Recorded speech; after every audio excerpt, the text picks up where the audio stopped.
Hello viewers, welcome you back on my channel English Easy. Guys, you might have studied about tense and its parts in my previous video. Apart from that, I was also explaining you the difference between time and tense. So in the same order, today I'm gonna explain what is present indefinite tense. तो शुरू करते हैं. Present indefinite tense, इसको हम simple भी बोलते हैं, present simple tense, and these are of two types. One is action and another one is non-action sentences. दो तरीके के sentences हम इसमें रख सकते हैं, एक action sentence और दूसरा non-action sentences. क्योंकि हम लोग action sentences और non-action sentences को अपने पिछले वीडियो में भी देख चुके हैं. इसमें हम देखेंगे कि किस तरीके के sentences हम इस tense में लेते हैं. साथ ही मैंने आपको बताया था कि टेंस का मतलब होता है form of verb which shows it's action, जो दिखाता है कि इसका काम कब हुआ है. साथ ही अगर हम देखते हैं, पहले हम चलेंगे एक्शन सेंटेंसेस की तरफ. इसमें अगर हम देखेंगे तो habits and actions in our life, इसका फॉर्मूला है. तो इस तरीके के जो सेंटेंसेस होंगे जिनमें हमारी हैबिट्स शो होंगी और एक्शन शो होंगे लाइफ में, उनको हम प्रेजेंट इंडेफिनिट टेंस में रखते हैं या प्रेजेंट सिंपल टेंस में रखते हैं. Examples are, I get up early in the morning, मैं सवेरे जल्दी उठता हूँ. तो इससे क्या पता लग रहा है कि ये मेरी हैबिट है. ये हो सकता है मैं डेली करता हूँ, हो सकता है मैं एक दिन छोड़ के करता हूँ, या हफ्ते में 2 दिन करता हूँ, महीने में 2 दिन करता हूँ. ठीक है. दूसरा एग्जाम्पल देखेंगे, माई फादर ऑफन स्मोक्स. इसमें भी माई फादर की हैबिट शो हो रही है. तो इन दोनों सेंटेंसेस को अगर देखने के बाद हमें क्या लग रहा है कि इन दोनों सेंटेंसेस में हमने ऐसे सेंटेंस लिए हैं जिनसे हमारी हैबिट्स का पता लगता है. थर्ड, शी रीड्स नोवेल, वह नोवेल या उपन्यास पढ़ती है. इससे भी हमको एहसास होता है कि नोवेल पढ़ना उसकी हैबिट है या उसकी एक्टिविटी है in life. I go to office to get salary, मैं सैलरी लेने के लिए, वेतन लेने के लिए ऑफिस जाता हूं. तो यहाँ पर एक्शन इन लाइफ शो हो रहा है. एक्शन इन लाइफ शो होने का मतलब है कि I go to office to get salary, इसका मतलब है कि ये मेरा एक्टिविटी इन लाइफ है, मेरे क्रियाकलाप है जिंदगी का. एक्शन लाइफ, जीवन से जुड़ा हुआ है. Next is Ravi rarely comes here, Ravi rarely comes here. Rarely मतलब बहुत कम आता है, कभी कभी. रवि बहुत कम यहाँ आता है. तो इस तरीके के सेंटेंस अगर हम देखते हैं तो हम present indefinite present simple tense में उनको रखते हैं, जो कि हम अभी बात कर रहे हैं एक्शन सेंटेंसेस की. सबसे बड़ा कंफ्यूजन इसमें ये होता है कि एक्शन सेंटेंसेस क्या है और नॉन एक्शन सेंटेंसेस क्या हैं. इसको मैं अपने पिछले वीडियो में एक्सप्लेन कर चुका हूं, जिनमें वर्ब की फर्स्ट फॉर्म आती है या वर्ब की सेकंड फॉर्म आती है, वर्ब की थर्ड फॉर्म आती है, मेन वर्ब इसको बोलते हैं, या कोई भी एक्शन वर्ब आती है उसको हम एक्शन सेंटेंस बोलते हैं. तो इस तरीके के टेंसेस में हम habits and actions in our life वाले सेंटेंसेस को रखते हैं. तो आपने देखा इसमें कि जो प्रेजेंट सिंपल टेंस है उसमें हमारे सारे सेंटेंसेस ऐसे आ रहे हैं जो हमारे दैनिक जीवन से जुड़े हुए हैं, हमारी क्रियाकलाप हैं. जैसे मैं खाना खाता हूँ, मैं खाना प्रतिदिन खाता हूँ. तो यहाँ पर सेंटेंस समझ में आ रहा होगा आपकी कि खाना खाना एक काम हो गया, तो एक्शन प्रतिदिन खाता हूँ, तो ये मेरी हैबिट भी हो गई या मेरी क्रियाकलाप भी होगी, मेरी दिनचर्या हो गई कि इसके बिना मैं नहीं जी सकता हूँ या इसके बिना मैं अपनी लाइफ को नहीं चला सकता हूँ. तो ऐसे सेंटेंसेस जो भी आएंगे वो सब प्रेजेंट सिंपल टेंस में आएंगे. इसका फॉर्मूला भी मैं भी आपको बताऊंगा, लेकिन उससे पहले देखते हैं इसके अतिरिक्त और कौन सा सेंटेंस इसमें आता है. इसमें हम जब देखते हैं, एक तो हमारा हैबिट्स एंड एक्शंस हो गए, दूसरा यूनिवर्सल ट्रूथ. यूनिवर्सल ट्रूथ का मतलब है सार्वभौमिक सत्य. सार्वभौमिक सत्य क्या होता है कि जैसे कोई चीज सही है, जो वास्तव में एग्जिस्ट करती है, ऐसी चीजें जैसे the sun rises in the east, the sun rises in the east, इसका मतलब है कि सूर्य पूर्व में उगता है। The stars shine in the sky, तारे आसमान में चमकते हैं।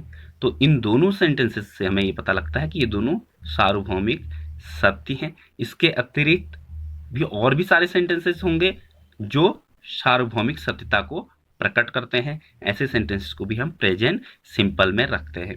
दूसरा, इस टेंस की पहचान क्या होती है कि इसमें often, rarely, sometimes, daily, always जैसे शब्दों का प्रयोग किया जाता है, ठीक है, जिसको हम एडवर्ब कहते हैं। जैसे एक एग्जाम्पल हमने देखा था, आप पीछे देखेंगे, my father often smokes, my father often smokes. तो इस तरीके के सेंटेंसेस हमारे प्रेजेंट इंडेफिनिट टेंस में प्रयोग में लाए जाते हैं। और इसको एक हम सामान्य सा फॉर्मूला होता है, इस फॉर्मूले के आधार पर हम इसको शो करते हैं। जैसे सब्जेक्ट प्लस वर्ब की first form plus V one मतलब वर्ब की फर्स्ट फॉर्म में ऑब्लिक है, वर्ब की फर्स्ट फॉर्म एस और ई एस प्लस ऑब्जेक्ट हम जोड़ते हैं। तो ये हमारा जो फॉर्मूला है, सब्जेक्ट प्लस वर्ब की फर्स्ट फॉर्म, उसके बाद आप देख रहे होंगे ऑब्लिक, ऑब्लिक मतलब या तो वर्ब की फर्स्ट फॉर्म आएगी या वर्ब की फर्स्ट फॉर्म के साथ एस या ई एस जुड़ेगा, साथ में हमारा ऑब्जेक्ट होगा। और ये भी आप जानते हैं कि वर्ब और ऑब्जेक्ट को मिला करके हम प्रेडिकेट बनाते हैं, या इसको हम प्रेडिकेट बोलते हैं। तो कहने का मतलब है कि प्रेजेंट इंडेफिनिट टेंस में जितने भी हमारी एक्टिविटीज वाले सेंटेंसेस होंगे, जितने भी एक्शन सेंटेंसेस होंगे, उन सेंटेंसेस को हम सब्जेक्ट प्लस वर्ब की फर्स्ट फॉर्म या वर्ब में एस या ई एस ऐड करके लिखते हैं, साथ में ऑब्जेक्ट लिखते हैं। लेकिन इसमें आप एक क्वेश्चन और आता है कि इसमें वर्ब की फर्स्ट फॉर्म में एस या ई एस क्या है। तो इस एस या ई एस को मैं आपको समझाने जा रहा हूं। चलिए आगे चलते हैं। इसका मतलब ये है कि प्रेजेंट इंडेफिनिट टेंस में सब्जेक्ट आप लोगों ने स्ट्रक्चर पहले पढ़ा है, और वर्ब की फर्स्ट फॉर्म आपने देखी कि वर्ब की फर्स्ट फॉर्म या वर्ब की सेकंड फॉर्म, वर्ब की थर्ड फॉर्म होती हैं। तो इसी तरीके से यहाँ वर्ब की फर्स्ट फॉर्म हम प्रेजेंट इंडेफिनिट में प्रयोग में लाते हैं। साथ में S oblique E S, S oblique E S भी लगाया जाता है, और ये डिपेंड करता है सब्जेक्ट पर। इसे मैं नीचे के एग्जाम्पल दे करके आपको समझाऊंगा कि ये कैसे यूज में होता है। आगे देखते हैं। देखिए example, I always go to school, मैं स्कूल प्रतिदिन जाता हूँ। दूसरा है, सेकेंड सेंटेंस देखेंगे तो he always goes to school, वह रोज स्कूल जाता है। यहाँ गो जा रहा है, आप देख रहे होंगे, और इधर गो है। Then third example can see, they always go to school, वे रोज स्कूल जाते हैं। तो गो, पहले तो हम देखेंगे ऑलवेज, ऑलवेज, ऑफन या ऑलवेज यूज हुआ है।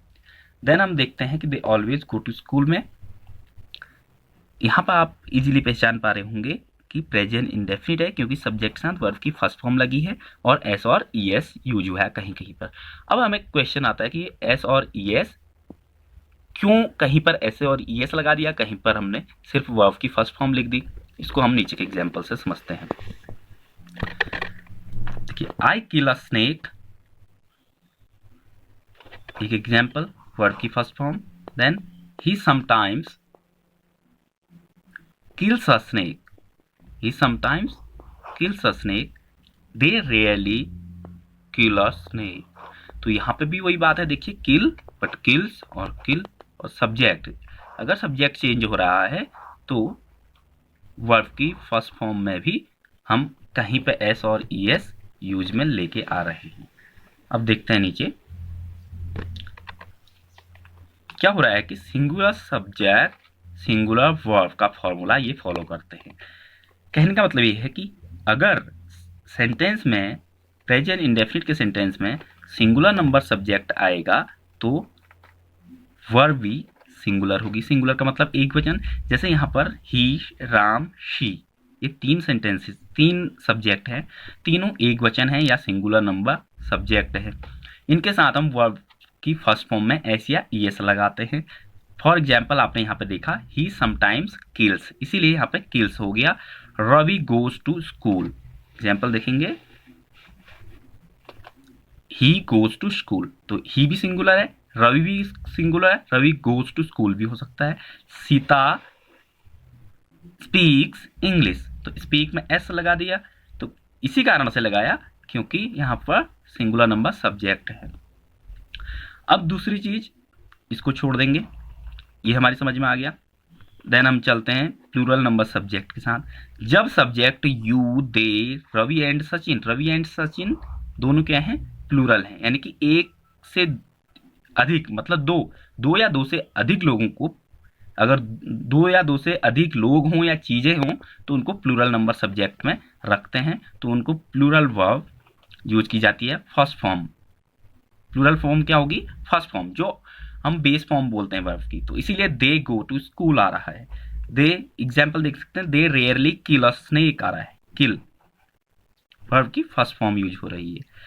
अब तीसरी बात होती है कि अगर सब्जेक्ट आई होगा, अगर सब्जेक्ट आई होगा तो वर्ब क्या होगी। हमने देखा था आई गो टू स्कूल आ रहा था, तो आई को हमने दो चीजों में डिवाइड कर दिया, वर्ब की फर्स्ट फॉर्म ओनली। आई जब एक्शन सेंटेंसेस हों तो वर्ब की फर्स्ट फॉर्म यूज करेंगे, और जब नॉन एक्शन सेंटेंसेस होंगे, जिसको कि मैं आगे अभी बताने जा रहा हूं आपको, उसमें हम क्या करेंगे बताऊंगा, हेल्पिंग वर्ब एम यूज करेंगे और बाकी डू यूज करेंगे नेगेटिव सेंटेंसेस में। इसको भी हम आगे वाले वीडियोज में देखें, इसी वीडियो में आगे देखेंगे, ठीक। अब देखते हैं प्रेजेंट सिंपल टेंस के non action sentences. Non action sentences क्या होते हैं, ये भी आप पिछले वीडियो में देख चुके हैं कि ऐसे सेंटेंसेस जिनमें कोई एक्टिविटी नहीं होती है। अब एग्जाम्पल देखेंगे, I am a teacher, Ravi is a good boy, they are good players. इन तीनों सेंटेंसेस पर हम देखते हैं तो हमें कहीं भी एक्शन नहीं दिखाई देता, कोई भी क्रिया नहीं दिखाई देती है। ऐसे सेंटेंसेस में हम क्या करते हैं कि subject plus either is, am और आर प्लस, अब वर्ब नहीं आएगा, क्यों नहीं आएगा, क्योंकि इसमें एक्शन है ही नहीं, प्लस ऑब्जेक्ट या अदर चीजें जो भी हम बोल सकते हैं, जो भी चीजें आपने लिखी हो, जैसे Ravi is a good boy, I am a teacher, you are a student, तो ये चीजें हमारी इस फॉर्मूले के अंदर आ गई। तो ये ऐसा क्यों हो रहा है, किसी के साथ इज, किसी के साथ आर, किसी के साथ एम, इसको देखने के लिए हम फिर से पीछे चलते हैं। देखिए, singular subject, singular helping verb, अभी तक हमने पढ़ा था singular subject singular verb. Singular subject क्या था कि जब ही शी इट जब सब्जेक्ट थे तो उनके साथ हमने वर्ब की फर्स्ट फॉर्म यूज किया था, साथ में एस और ईएस लगाया था, ये आपको याद होगा। अब यहाँ पर क्या करना होता है कि ही शी इट के साथ हेल्पिंग वर्ब इज आएगा नॉन एक्शन सेंटेंसेस में, और जब एक्शन सेंटेंसेस का नेगेटिव बनाएंगे तो डज आएगा, ठीक है। एक नेगेटिव सेंटेंस बना करके भी आपको दिखाऊंगा, डज। प्लूरल नंबर सब्जेक्ट के साथ, अगर प्लूरल नंबर सब्जेक्ट होगा you, they, Ravi and Sachin plural हो गए, तो इनके साथ हेल्पिंग वर्ब हम लेंगे आर, और नेगेटिव सेंटेंसेस में हम लेंगे डू। ये आर हो गया।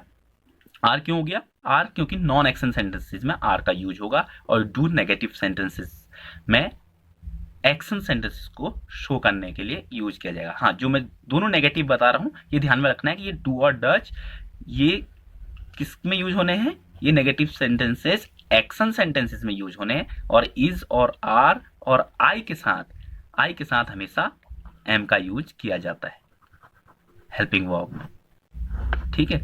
तो helping verb non action sentences में। अब हम एग्जाम्पल देख सकते हैं, इसीलिए यहां पर होगा आई एम, क्योंकि आई के साथ एम यूज हो रहा है क्योंकि नॉन एक्शन सेंटेंस है। अगर ये एक्शन सेंटेंसेस होता, सपोज एक्शन सेंटेंस के लिए मैं एग्जाम्पल आपको दिखाता हूँ। ये होता कि रवि स्पीक्स इंग्लिश, तो मैं इसको बोलता रवि इज नॉट नहीं बोलता, Ravi does not speak English. तो यहां पे क्योंकि एक्शन सेंटेंस है इसलिए डज यूज किया गया। अगर Ravi is a good boy है तो Ravi is not a good boy, तो इसको मैं लिख दूंगा Ravi is not a good boy. तो बहुत सिंपल है प्रेजेंट इंडेफिनिट और प्रेजेंट सिंपल को समझना। दूसरा हम इसमें लिख सकते हैं कि अगर आई के साथ हो तो I do not speak English. He को हो तो ही डजन या डज नॉट स्पीक इंग्लिश। तो बहुत ही आसान चीज है प्रेजेंट इंडेफिनिट को समझना। इसमें करना क्या है कि हमारी हैबिट्स और एक्शन इन लाइफ वाले सेंटेंसेस हमारे सारे इसमें आ जाएंगे, और जब हम उनको नेगेटिव बनाएंगे डू और डज का यूज करेंगे।